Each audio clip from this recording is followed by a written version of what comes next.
This talk I'm going to give is not only addressed to you, it's addressed to all the media and everyone else that's going to be listening to this, whether it's online or live or what have you. So please be patient with me as I walk through some of this stuff. First of all, I want everyone to take a deep breath. Exhale. There's a lot of energy in an environment like this, isn't there? There's a crowd mentality that reminds us that we are involved in a singular social organism and that we relate to each other on a very, very profound and deep level. And as profound as that is on one side, it can also be a little caustic and dangerous on another. If we get too caught up in things that, might move us in the wrong direction. I don't see that happening here. I do hope everyone can relax with me for a moment as I begin to speak this very brief but very detailed and intricate talk. As you all know, my name is Peter Joseph, and I work with an organization called the Zeitgeist movement. Thank you. This movement was founded in 2008, and it's a sustainability advocacy group without country, without class, of course, without any religion or race. It is a global concept working to unify the human species and get us on the path that we can consider humane and actually sustainable. In the longer term interest, we actually seek something that I think many of you might share, which is the removal of the entire socioeconomic system itself.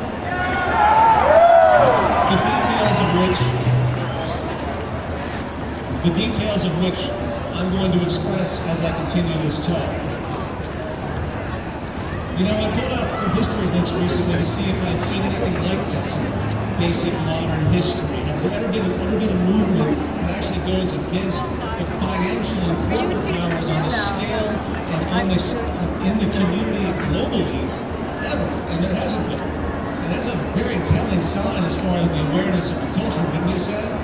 So many people yell at political buildings and they work to try and engage their political establishment in the idea that that actually is where the power resides in this world that we share. But it's very clear that the power is obviously within the financial structure. It always has been.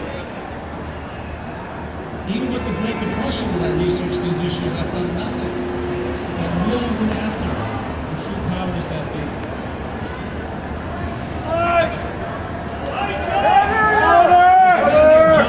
Which some of you might be familiar with. He made a very unique analogy to where we are in the state of affairs. Can't hear you! He stated that what we're seeing in the world today is actually the rise of the social immune system. Yeah! Not the rise of political ideology, but a rise of a defense mechanism coming from the very fabric of our culture that sees that something is extremely wrong and very, cancerous to society as a whole. And we, the social immune system, need to work to recognize the true root problem and then move to remove it as fast as possible before it takes hold and essentially, works for our own termination. And as the cancer has grown since the inception of the system that I'm going to speak of, it's become more malignant, more caustic, and obviously across the world, absent of any country, or nation, or political party, we're beginning to see its caustic effects.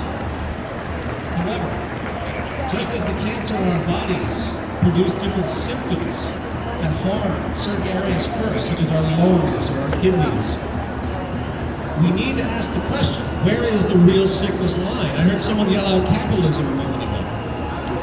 But is that really the psychology that's underlying the problem that we see? Or is it simply a manifestation of something even more flawed at the foundational level? Are we actually seeing this cancer for what it is? Really working to correct it at the root source? Or are we just addressing its symptoms? This is the question I would like to pose not only to Occupy LA, but to the entire movement related, and all those that are worried about the state of affairs on this planet. How do we diagnose the real issue? How should we feel about the 1% which own 40% of the planet's wealth? How should we feel about the 400 Americans that have more wealth than 150 million Americans combined? How How should we feel about the top hedge fund managers that take home over $300 million a year? And for what? Do these hedge fund managers actually create anything? Last I checked, the measure of our market system, which justifies its competitive nature, is that those who contribute the most to society are supposed to be the ones that are most rewarded. Obviously, the exact opposite is true. As a quick aside, I will state that if there's anything that can represent the tumor of the system that we inhabit, it would be Wall Street, the stock exchanges, and the banking establishment as a whole. But again, the tumors are not actually the source of this disease. They are symptoms. Symptoms, just as the rampant foreclosures forcing people out of their homes, are symptoms. Symptoms like the ongoing economic decline and loss of so-called growth are symptoms. Symptoms like the ongoing debt crisis that has yet to fully hit America, by the way, but has already taken its toll in the EU, Greece, Italy, Portugal, and many others. And obviously no resolution has been found. Why? Because they're trying to resolve the problems that have been generated within this system by using mechanisms of this system. You notice our governments continue to bail out banks across the world, yet they impose austerity on us. Is that a result of something negative? Are these people just evil? Are they just trying to do the worst they can to insult the humanity of us? Are they just corrupt, greedy criminals, anomalies?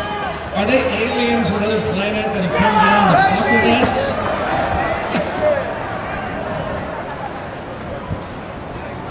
Well, they're people, exactly. And they're likely manifestations of this cancer rather than a cause of it.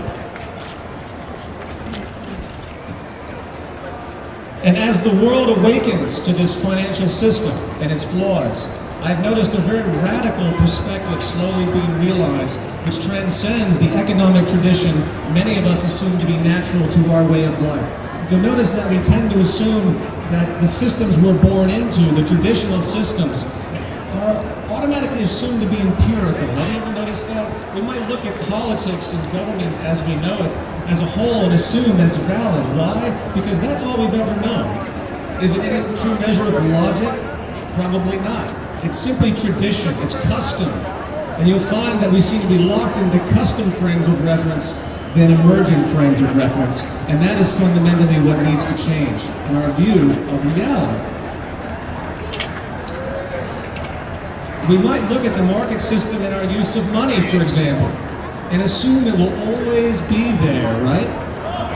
Not because of any benchmark of our, earthly economic measure of what it truly means to be sustainable, not because of any scientific realization of what human behavior actually entails and how we tend to act based on what's reinforced in our culture, but simply because that's all we've ever known.